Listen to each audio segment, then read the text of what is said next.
Alright guys, my name is Metagoblin and today I'm going to be giving you a Hunter PvE DPS guide for Classic WoW. It's important to know that this video will be useful for every single phase of the game, so don't worry about watching this video later on in Classic WoW's lifetime, it's still going to be relevant for every single phase.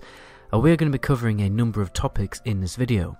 First of all, we'll go through the stat priority, then we'll go through the pre-raid best in slot gear, then we'll go through enchants, consumables, talents, a little bit about pets, and then I will finish off basically showing you through the optimal DPS rotation. And just before we jump in guys, please do give me a quick follow on Twitch as I'm streaming over there as much as I can.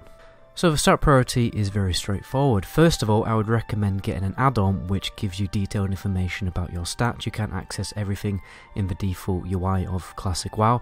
I'd recommend extended character stats. That's one that seems to be working right now. But anyway, what you're going to need is you're going to need 9% hit rating for your special abilities to actually hit the target.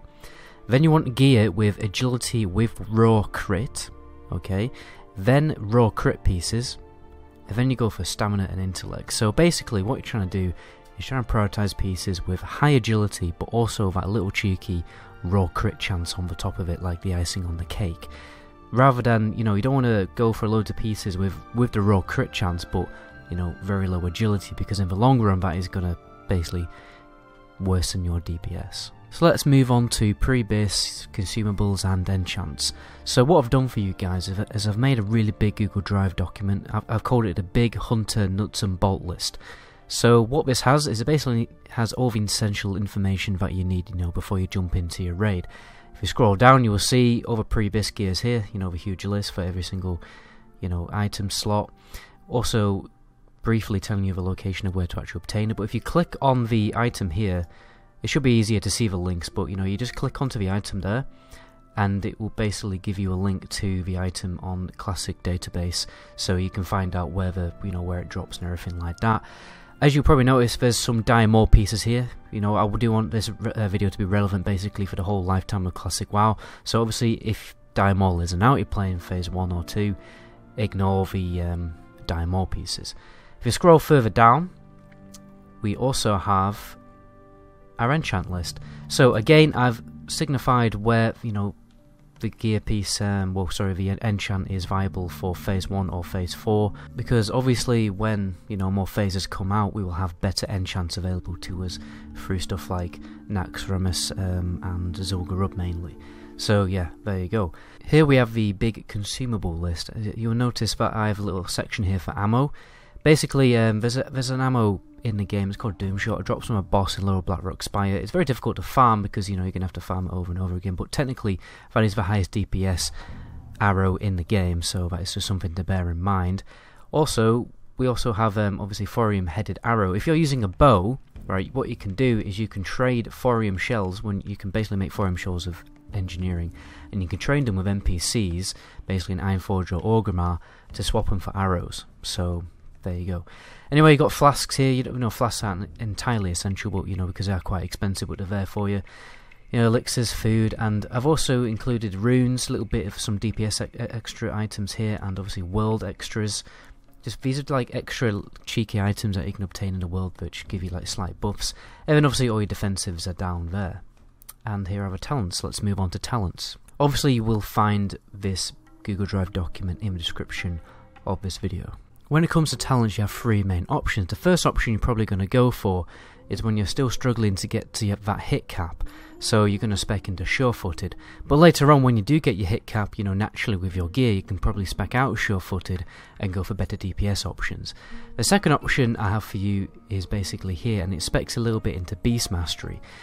The issue with this spec, however, it is technically the highest DPS spec possible in the game if you're just sat there training a training dummy or something, but it basically relies on the fact that you need your pet to be on the target with 100% uptime, which is near enough impossible in a realistic raiding environment. So let me talk a little bit about the main build. So everything in the marksman tree, is pretty much just flat standard DPS increase to your ranged attacks.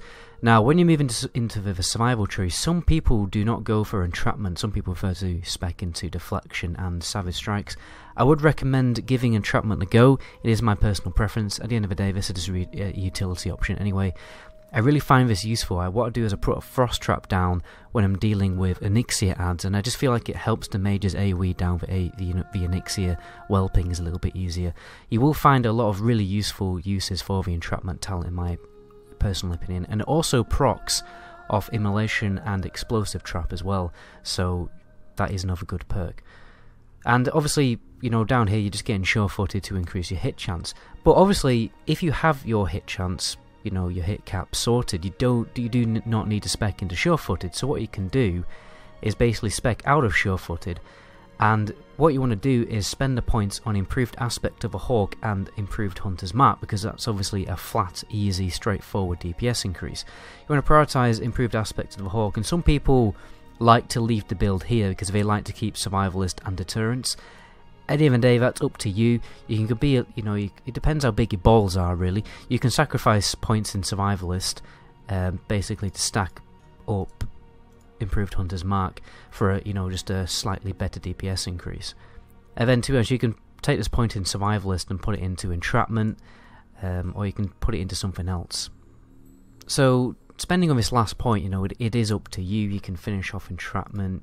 You can get an extra, you know, few seconds on your traps, but my personal preference is actually to get improved revive pet, and this, in my opinion, is my perfect preferred hunter build, providing that you do have the hit cap, because if you don't have the hit cap, then, you know, you're going to struggle to actually optimize your DPS. But overall, this is just my preferred build. It is what it is. So let's talk about pets briefly. I do have a more detailed raiding pet video in the description of this video that you might want to check out later, but the shorthand of that video is I'd recommend taming a level 57 Blood Axe Warg from Lower Blackrock Spire. Right, the main reason why there's a number of reasons why we tame this particular pet. First of all, the convenience of it being high level. You know, it's level 57, you pretty much, you know, Bob's your uncle with that one. You don't have to level it up as much. Secondly, it has the max rank of Furious Howl. You will not be able to get Furious Howl from any other pet in the game. Well, you won't be able to get rank 4 from any other pet in the game, so that's the second reason why we get it. And the third reason is because, you know, Furious Howl is just such a great DPS increase for your melee group, and it's probably going to provide the most usefulness in terms of overall raid DPS for the entire raid. You can go for a Wind Serpent because it does provide slightly better DPS than any other pet in the game. It doesn't also has the advantage of not being, you know, requiring melee range.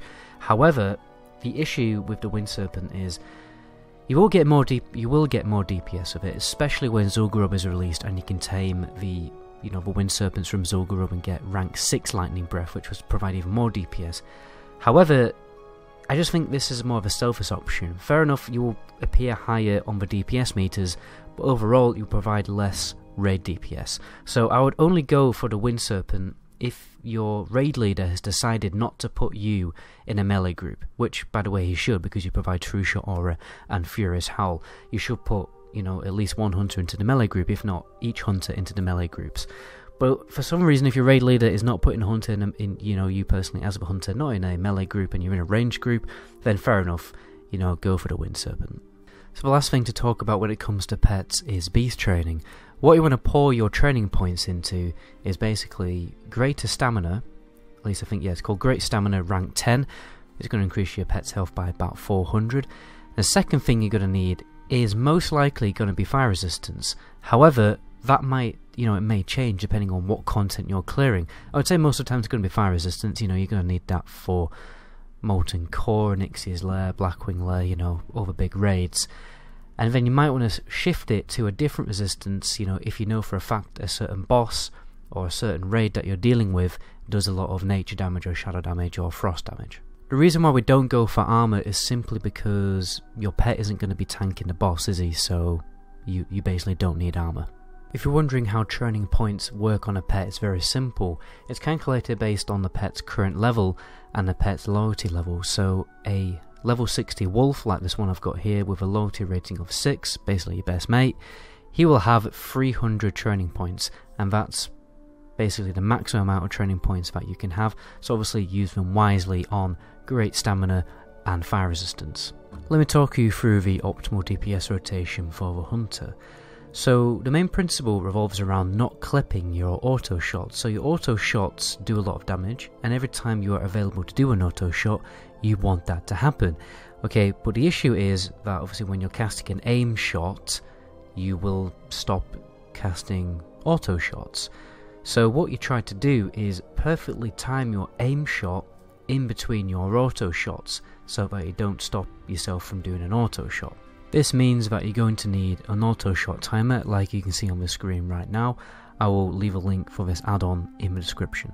It's important to note that when you get a really good quiver, like for instance Ribley's quiver, this increases your range attack speed by 14%, which means as you hover over the menu here, my attack speed of my bow is actually 2.89, so for about a tenth of a second you are clipping your auto shots, but it isn't something to basically get too worried about. This just means you have to be really on the ball and really quick with timing your aim shots in between your auto shots.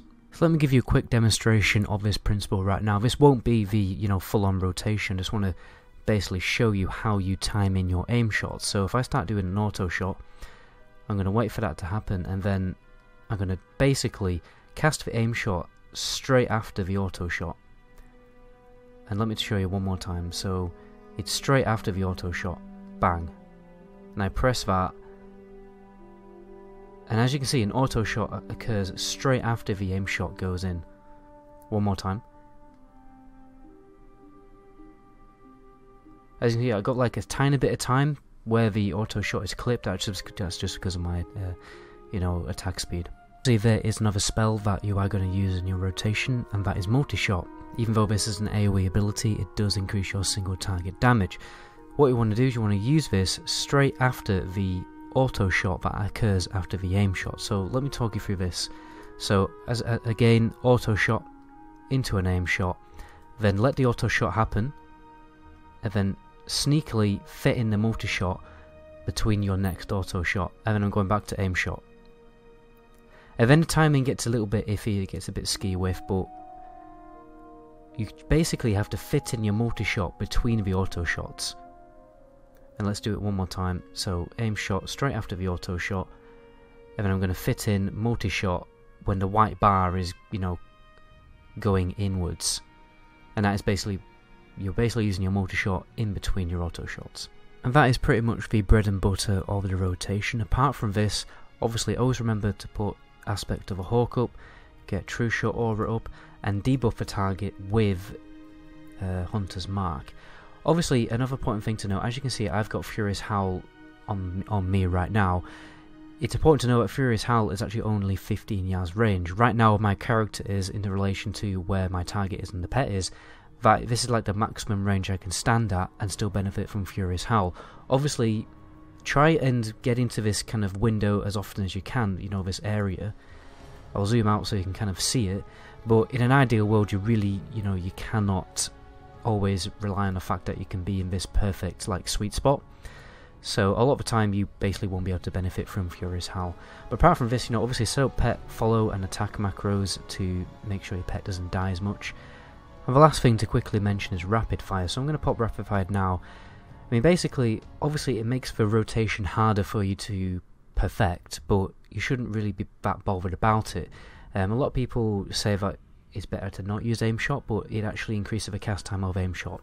It will mess up the timings a little bit, but you've just kind of, you just got to man up and get through it. So if I pop rapid fire and try and follow the main rotation, as you can see, everything happens much faster and it is much harder to pull off, but you just kind of, you just need to practice and get used to it, really.